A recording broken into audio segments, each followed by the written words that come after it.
I hit my head really hard when I was a kid. I was 6, to be more specific. Obviously, I don't remember much from the actual hit, but it concerned the hell out of my mom. When she first told me about it, she said she laughed afterwards. I'd gotten hit in the face with a ball and toppled over, and while she still checked that I was okay, I was her 3rd kid, so she thought it was funny. At first, she told me I wasn't the same kid afterwards. The happy, bubbly boy she once had was replaced with the vapid, empty shell of a child. She brought me to therapy, talked to school psychiatrists, the whole 9 yards. They told her there was nothing wrong with me, medically, that it was a trauma response, that the fall had just freaked me out, and that eventually, I'd go back to normal after I got over the shock of it all. It confused her, because she didn't think that the fall was a big deal. All kids fell. My 2 older brothers had fallen a million times before, and she always laughed it off. Doctors just told her this was different, for whatever reason. I went on to have a pretty normal life after that, albeit missing the 6 years of lust for life my mother insists I had. When she would tell me about the accident, and how empty she thought it left me, it definitely did make me sad, but it also made me think. I didn't feel empty, per se. I just felt like me. But when she insisted that I was missing something that I had before the fall, I started to believe her. She tried not to make me feel too weird about it, but I could always tell that there was some sparkle in me that was lost after that day. One that she always hoped would come back. One that never left my brothers. Despite all of this, we all lived normal lives. My brothers, who were both several years my senior, got married and had kids of their own. My parents were thrilled, especially my mom. We were like the perfect nuclear family. My parents didn't rush for me to meet anyone and get married. They knew my time would come, and they already had grandchildren on the way. When I met Sarah, all that changed. They knew she was the one long before I even did. My brothers treated her like the sister they never had right after we'd begun dating. It was truly just like how people describe meeting their soulmate, and they just nuzzled right into your life like the last puzzle piece that fell under the coffee table. We were married within the year, and had our son on the way by year 2. Waiting for our kid made it feel like there was no gap in my life, no lapse of sparkle. I felt like my brothers. I felt like I lived up to the role in my life that my mom wrote the script for. When everything seemed like it was falling into place, I felt like I could take a deep breath and say, finally. Of course, like in any good story, this is the part where everything got fucked up. My wife was about 3 weeks away from the date she was scheduled to be induced. I worked in finance at the time, with a lot of other guys about my age. Many of them had not been as lucky as I was at the time, and were not involved in committed romantic relationships. And, like many guys who don't have a lot going on in their lives besides work, they like to do a lot of drugs. Normally, I'd hang out with them and we'd smoke weed or occasionally take mushrooms and watch a funny movie or something. We never did anything that I felt like was serious, dangerous, or life-altering in any way. Our nights on one of their couches was a brief escape from reality, one that helped all of us decompress after a long week of balance sheets and annoying phone calls. One night, though, things got taken a little too far. We'd been smoking weed and just hanging out for an hour or so, before the conversation started to lull. This heavy silence hung over the room, like we all knew something was about to change, but none of us knew exactly what it was. A minute or so passed, and then my friend Brandon spoke up. "Guys, I have this new shit. I think we should try it." Brandon was the daredevil of our group. He'd always pulled dumb shit in the office. Never anything actually harmful, but things that would always piss people off. Hiding staplers, copying his middle finger in the Xerox, listening in on people's phone calls. Shit like that. He was harmless, but definitely a risk taker. Nathan was the first to speak again. "What is it?" "It's DMT," Brandon started. By the look on his face, he'd been waiting to give the explanation for the entire night, sitting on the conversation until he had the right moment. He was like a kid in a candy store. "I've done it one other time with Josh. It was so sick, man. It was like nothing I've ever done before. Not like weed, not like shrooms. It was different, but so dope." Nobody spoke. I couldn't tell at the time if it was because people were actually considering it, or if they were just afraid to be the first one to shoot Brandon down. None of us wanted to kill his excitement, but this was way out of the realm that any of us had ever done before. Brandon pulled out his tiny bag of white powder, almost as if to prove he was serious. "I have enough for all of us. I think it would be really cool if we all did it together. I want you guys to experience what I did." I'm not sure what came over me in that moment, but it was definitely a combination of factors. Everything that was happening in my life. It felt like I was surging and intersecting right then. The emptiness of my childhood and the impending excitement of our new baby. And the pressure from the office and everything else was telling me, for some reason, that this might be the first time in a long time that I'd get to have any real fun. I knew a lot, more than I wanted to, about childhood and newborn babies. I knew that shit wasn't fun, and that I'd be up at 4 a.m. wiping my kid for at least 6 months. I wasn't there yet, and I had tonight. "Fuck it," I muttered. "That's my boy. That's what I'm talking about," Brandon yelled. My enthusiasm seemed to have swayed the rest of the group, as soon enough, we were all hovered over the glass pipe and lighter that Brandon held in his hands. "All right, once you take this hit, you'll feel it immediately," Brandon said. "The effects only last like 30 minutes. No matter how long you feel like it's been, I swear, it only lasts 30 minutes. So don't tweak out on me."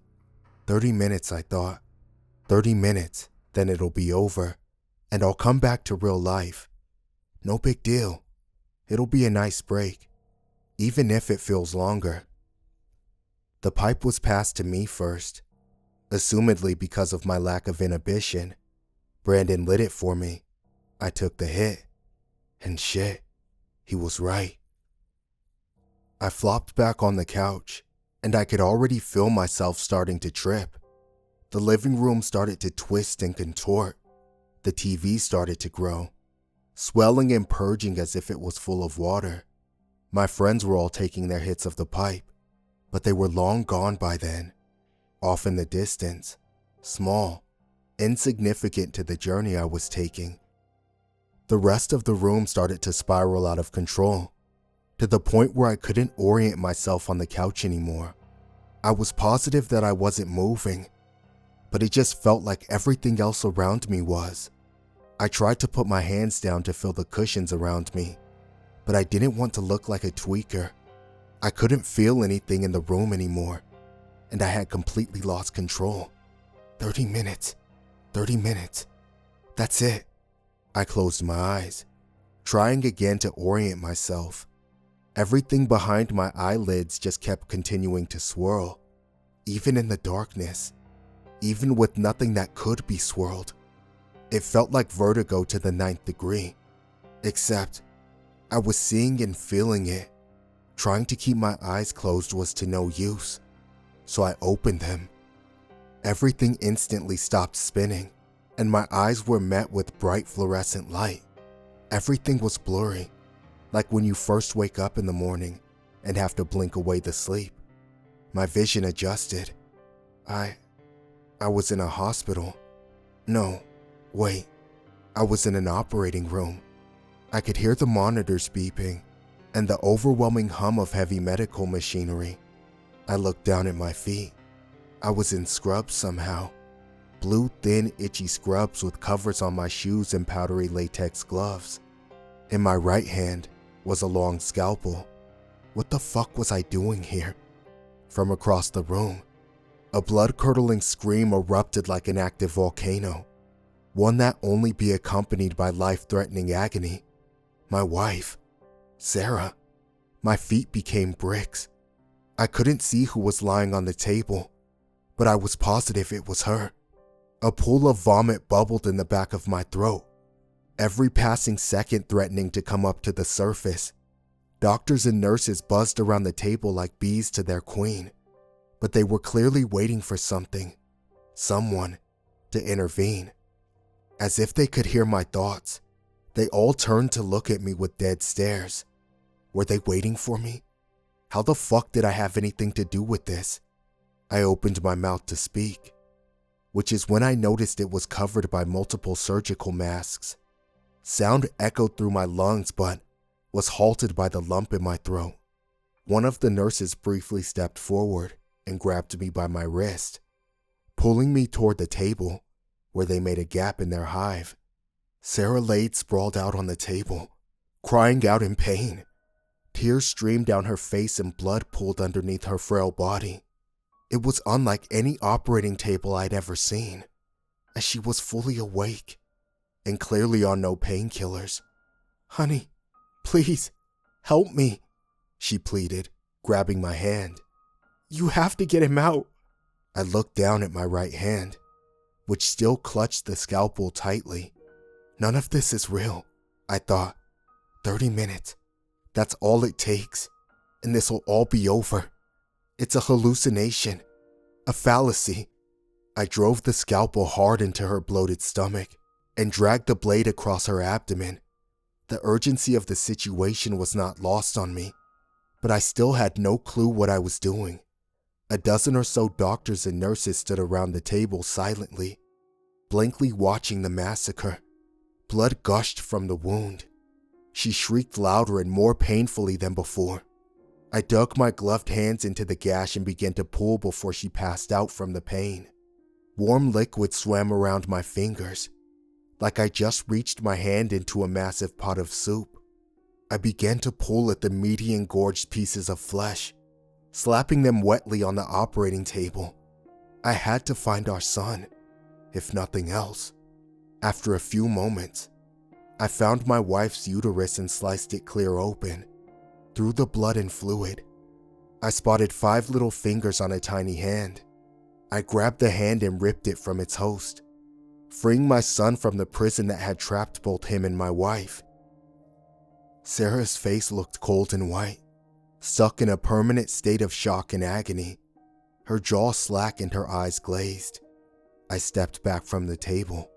A cry erupted from my hands, one that echoed the first breath being taken in this new and terrifying world.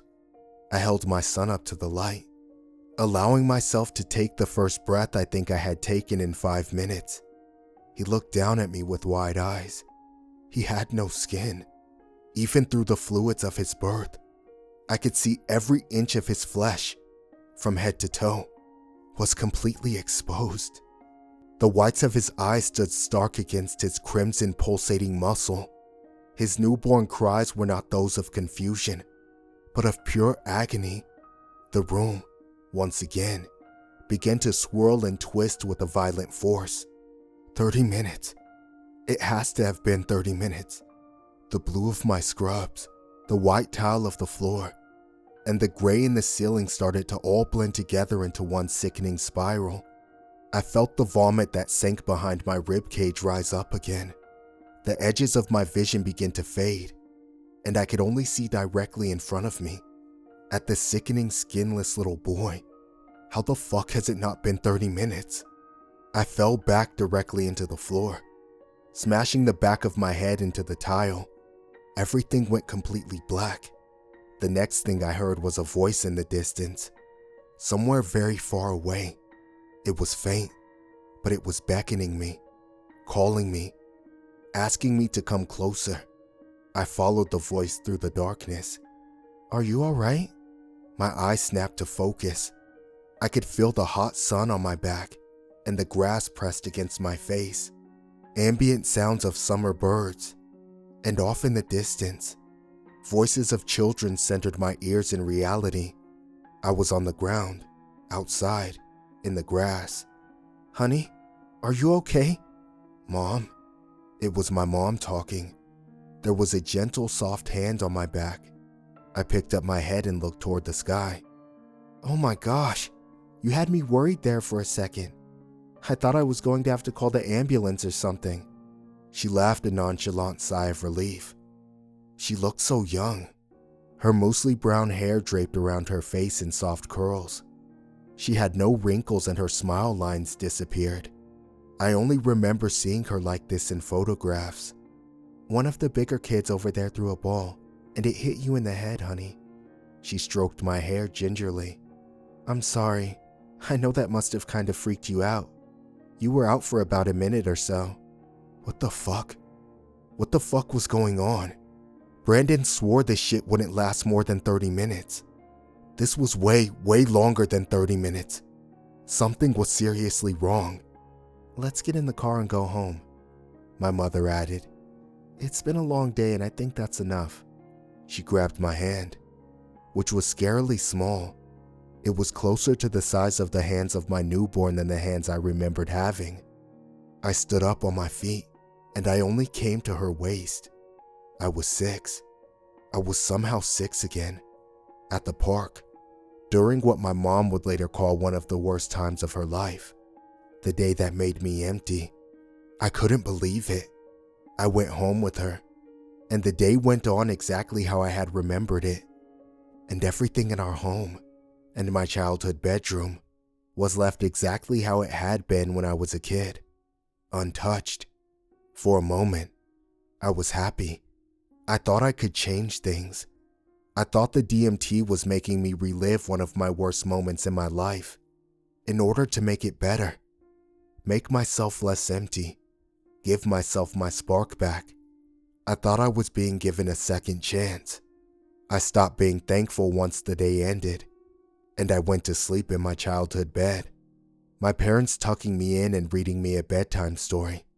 I thought, surely, I had done my duty and saved myself from losing my spark. I would wake up on Brandon's couch and tell everyone how I was a changed man. Instead, the days turned into weeks, weeks turned into months, and months turned into years. I'm 10, and my parents are measuring my height on the door frame. I'm 10, and I've already been to a dozen therapists and a dozen psychiatrists. I'm 10, and I have no spark, and my parents can't figure out why a ball to the face turned me into a different child. I just got my first tablet for school. My parents thought it might help me with my reading comprehension outside the classroom, or something like that. Before this, I hadn't had any unsupervised access to the internet. I've been staying up all night the last few weeks, looking for anyone from my old life online, trying to contact them. I don't know what I'd say, but I know somehow they'd understand. I can't find anyone. No Sarah, no Brandon, no one. It's like they never existed. I knew all of their usernames on social media before all of this, and there are no accounts listed with their information. I don't have anywhere else to turn. I found this forum where you all have been posting your stories. So please, anyone, has this happened to you on DMT?